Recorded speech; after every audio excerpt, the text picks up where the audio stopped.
Sharichut Vaimuna, Perek Dalet, la page 158, je reprends là où il y a le petit crochet, Vini Brinat Atzimtzum. Je vais d'abord reprendre ce que nous avons vu depuis le début de Sharichut Vaimuna. En quelques mots, l'Admor Zakan a d'abord expliqué que l'existence de la création est dépendante de l'intervention permanente de Dieu. Il l'a prouvé, il a rapporté le Pasuk, Perek Aleph qui dit, L'Olam Hashem Devar Chanitza Vashamayim, toujours Hashem, tes paroles se tiennent dans le ciel. Il l'a ensuite prouvé dans le Perek Bet de façon logique. Il nous a dit que si le miracle de Kriyat Yam-Souf a nécessité l'intervention permanente de Dieu pour maintenir la mer ouverte, pour maintenir l'eau de la mer dans un état solide, alors la création nécessite encore plus l'intervention permanente de Dieu pour lui permettre d'exister, puisqu'il s'agit d'un chidouche encore plus important que celui de l'ouverture de la mer. Dans le Perek Gimel, l'Admor Zakan a expliqué que l'existence de la création n'est pas seulement dépendante de l'intervention de Dieu, elle est incluse, effacée dans le divin, comme un rayon du soleil dans le soleil. À la fin du Perek Gimel, l'Admor Zakan a demandé si la création s'efface complètement devant Dieu, comme un rayon du soleil au centre du soleil, ce qu'on a appelé un bitul bimtiout. Alors comment fait-elle pour exister déjà? Par quel prodige elle peut encore exister et prendre sa place? Elle devrait effectivement et concrètement disparaître.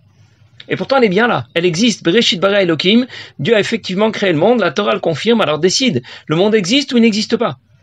Et pour répondre à cette question, l'Admor Zakan a expliqué que Dieu intervient d'une part dans la création pour créer le monde. C'est ce que nous avons appelé le schéma Vayé les Chassadim. En même temps, Dieu intervient pour cacher son intervention. C'est ce que nous avons appelé le Shem Elohim, les Gvurot. Ça veut dire qu'il intervient aussi pour que son intervention n'apparaisse pas et que le monde ne disparaisse pas. Mais Havaya et Elohim sont deux émanations du divin qui sont indissociables, qui font en même temps que la création existe et qu'elle n'existe pas. L'Admor Zaken poursuit la fin du Perek Dalet avec ce qui correspond à une grande note qui commence ici au crochet et qui termine à la fin du Perek Hey. Et dans cette note, il va développer la notion de Tzimtzum, dont nous avions déjà parlé dans le Perek Memchet, la première partie du Tanya, Kutamarim. Il reprendra l'explication qu'il a commencé au sujet du Pasuk qui Shemesh Umagen Hashem Elohim. Alors je vais d'abord le lire dans les mots. Vine Brinata Tzimtzum Vehestera Chayut Nikra B'Shem Kelim. Le Tzimtzum, ce qui permet de cacher l'énergie que Dieu apporte à la création, est appelé Kelim, des réceptacles. Va'achayut atzmo nikra b'shem or. L'énergie que Dieu apporte à la création est appelée lumière. Comme le Keli, un réceptacle, vient cacher ce qui se trouve à l'intérieur, car prinat atzimtzum mechase ou mastir va'achayut ashofea. D'une part, ce qu'on appelle le tzimtzum vient cacher, brider la lumière qui s'y trouve, la lumière qui va être apportée à la création. Mais en plus, va kelim hen aotiot. Les kelim, ce sont ces lettres de la parole divine dont nous avons parlé au début du Sharichut Vaimuna, qui étaient les vecteurs de l'énergie que Dieu apporte à la création. Bien, la traduction ne nous a pas apporté grand-chose, et je vais expliquer. Pour l'instant, dans cette note, l'Admor Zaken va s'arrêter sur deux questions. Je vais commencer par la première qui nous intéresse d'abord. Première question.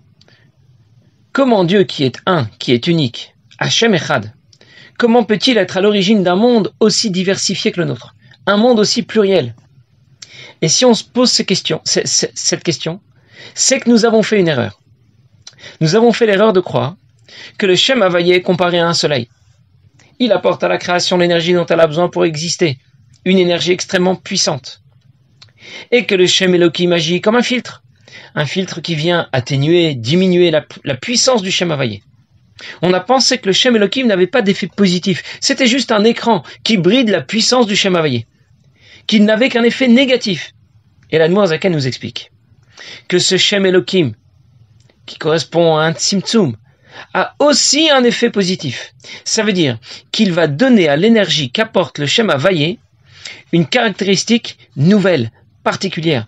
Le Shem Elohim va transformer la nature de l'énergie qu'apporte le Shem Havayé à la création.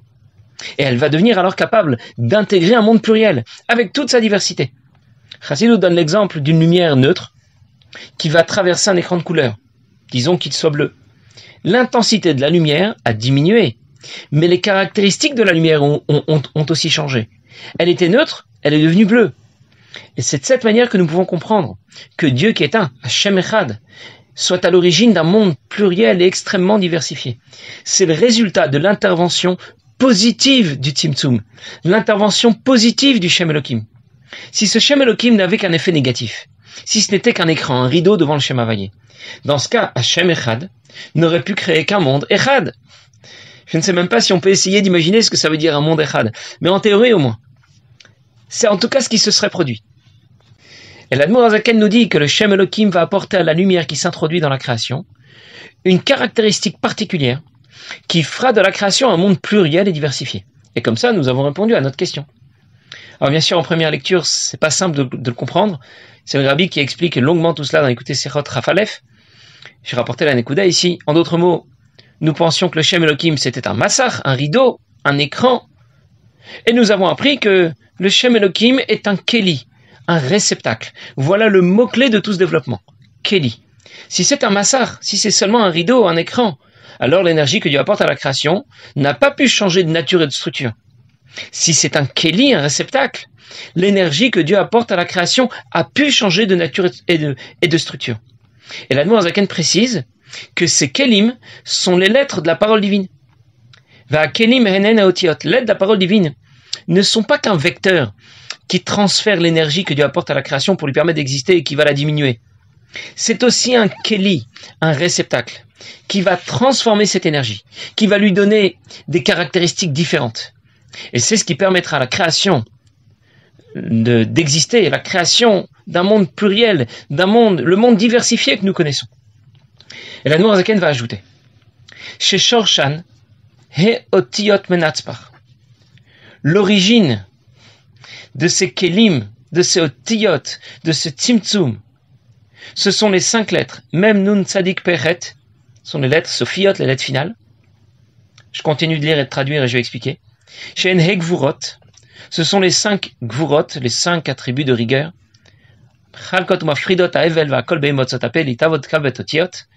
Qui vont faire la distinction entre les différentes lettres que l'on peut prononcer de 5 façons différentes. On a déjà évoqué les 5 façons différentes qu'on a de prononcer des lettres, les gutturales, les labiales, les dentales, les palatales, etc.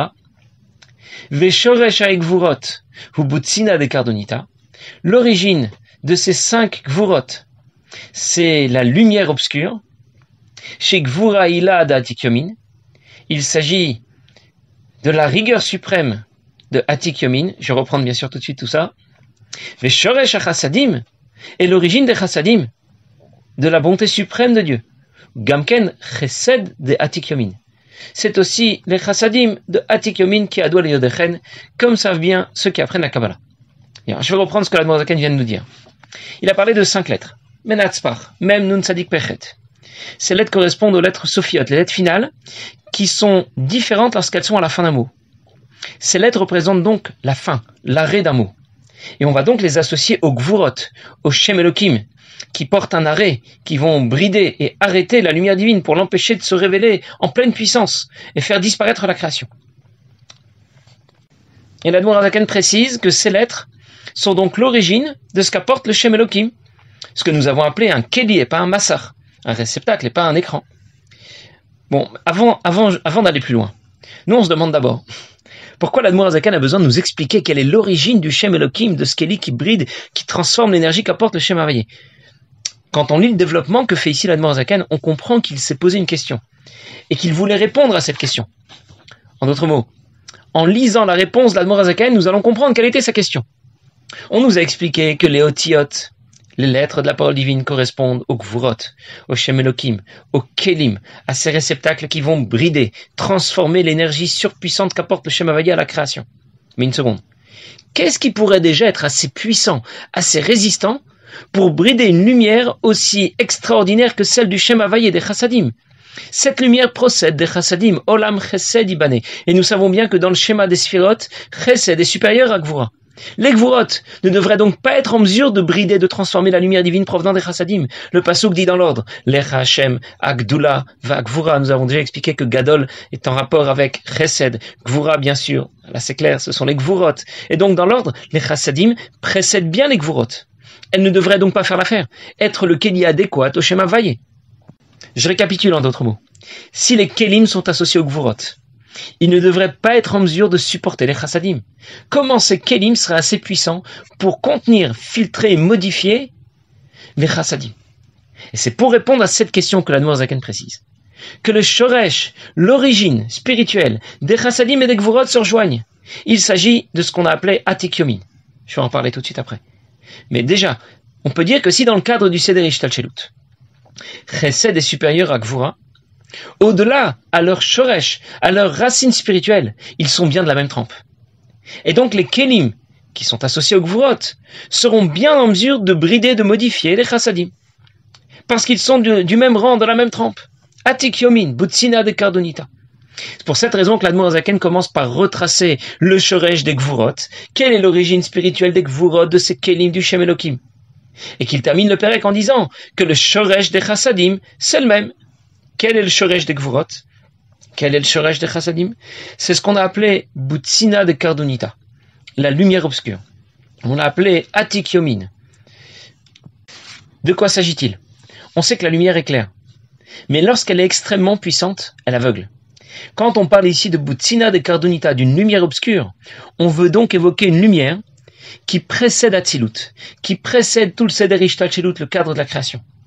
Atik yomin, lui aussi, désigne le degré le plus haut de ce que l'on appelle Keter, la couronne, ce degré comme une couronne qui est au-delà de la tête, ce degré de l'émanation du divin qui dépasse Atzilut et le Seder Ishtalchelut.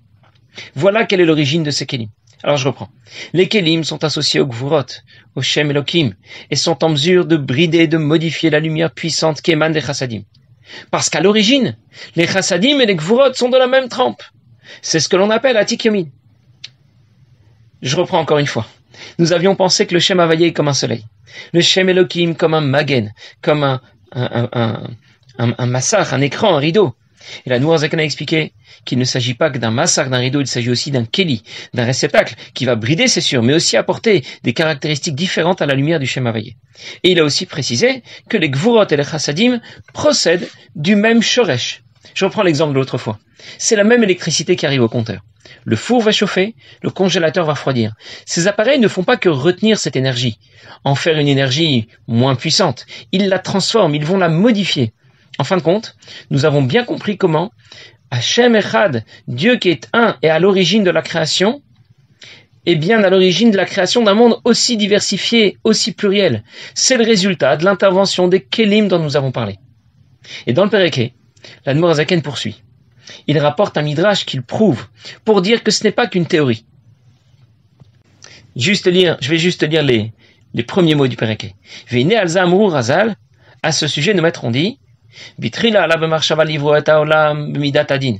Au départ, Dieu a pensé créer le monde avec midat adin, avec sa rigueur.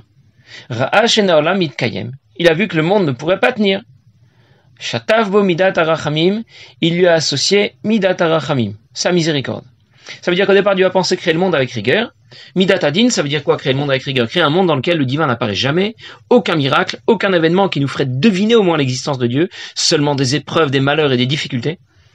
Tout pour nous faire croire que Dieu n'existerait pas. Finalement, Dieu l'a créé avec miséricorde, midat arachamim. Ça veut dire qu'il a créé un monde dans lequel le divin va tout de même apparaître parfois. Un monde dans lequel on devine au moins de temps en temps sa présence. Qu'est-ce qu'on comprend de ce midrash? Midat adin, la rigueur, les Gvurot auraient été en mesure de créer le monde? Vraiment? Mais je croyais que ce n'était qu'un écran, un rideau, sans aucun effet positif, qu'avec un effet négatif. C'est donc, puisque le Midrash parle de création avec Midat adin, ça aurait été une éventualité au moins. Ça veut dire que les Gvurot, le Tzimtzum, le Shem Elokim ne sont pas qu'un écran qui arrête. C'est bien un Keli qui crée. Alors, avec tout ce qu'on vient d'expliquer, on pourra aussi répondre à une deuxième question. À quoi sert Torah Mitzvot? Dieu est déjà présent dans la création. Pourquoi il a besoin que j'y pratique Torah Mitzvot? Je reprends l'exemple que j'ai déjà rapporté. Les chassadim apportent à la création l'équivalent d'une lumière neutre. Les Gvurot vont modifier cette lumière et elle devient bleue. En pratiquant Torah Mitzvot, je révèle la couleur d'origine de cette lumière. Je fais que cette lumière bleue qui brille dans la création redevient neutre comme elle l'était avant. Je vais le dire maintenant en d'autres mots. Les chassadim apportent à la création une lumière puissante, associée à l'unité de Dieu, à Shem Echad. Les Gvurot vont apporter une modification de cette lumière, faire de ce monde un monde pluriel et diversifié. Torah et Mitzvot vont faire apparaître la présence de Dieu dans ce monde pluriel. Je vais y révéler l'unité de Dieu à Shem Echad, révéler l'unité de Dieu dans la création. Et c'est ce qu'on avait appelé faire Dira B'Tartoni. Alors bien sûr, les développements que fait l'Admor Azaken ici dans Sha'ar Yichud V'Emunah sont très fins, très subtils. Et même si on ne comprend pas toute la finesse et la subtilité de ce qu'il nous explique, au moins on aura une conscience, un peu plus profonde de l'existence de Dieu. Comme cette histoire que j'ai déjà racontée une autre fois, mais on peut encore la raconter. Cette histoire qui dit que lorsque l'Admour Zaken est parti étudier chez le Maguide de Mezrich, son beau-père a vu ça d'un très mauvais œil, au point qu'il était tellement en colère contre son gendre qui avait été attrapé par les chassidim, qui à l'époque était considéré comme une secte. Eh bien, il avait décidé qu'à son retour, il lui adresserait plus la parole. Effectivement, l'Admour Zaken est rentré, et son beau-père a décidé de ne plus lui parler, mais du coin de l'œil, il regardait quand même ce qui avait changé dans son comportement. Est-ce qu'il étudiait différemment? Est-ce qu'il priait différemment? Et il a remarqué qu'il n'y avait aucun changement. Alors ça lui brûlait les lèvres. Il n'a pas pu résister très longtemps. Finalement, il a dit à son gendre, « Je comprends pas, qu'est-ce que tu as été faire à Mezrich? Apprendre chez ton Maguide. Qu'est-ce que ça t'a apporté déjà, à part faire la honte à toute la famille ?» Et l'Admour Zaken lui a dit, « Je suis parti à Mezrich, parce que maintenant je sais qu'il y a un Dieu. C'est ça que j'ai appris à Mezrich. » Alors, son beau-père a éclaté de rire. Il a dit, c'est pour ça que t'es à Mezrich, pour apprendre qu'il y a un Dieu. Mais tout le monde sait qu'il y a un Dieu. Et voilà qu'il appelle la femme de ménage et il lui dit, dis-moi, tu sais qu'il y a un Dieu? La femme de ménage qui arrête de balayer un instant, qui dit, oui, bien sûr, il y a un Dieu. Alors, le beau-père de l'Admour Zaken lui dit, tu vois bien, c'était pas la peine d'aller à Mezrich et de nous faire honte comme ça pour apprendre qu'il y a un Dieu. Tout le monde sait qu'il y a un Dieu. Et l'Admour Zaken lui a répondu, c'est différent. Elle dit qu'il y a un Dieu. Moi, je le sais. Ça veut dire que même si on ne va pas comprendre parfaitement toute la finesse et la subtilité des explications de l'Admour Zaken, mais au moins on aura progressé dans notre conscience de l'existence de Dieu. Bien,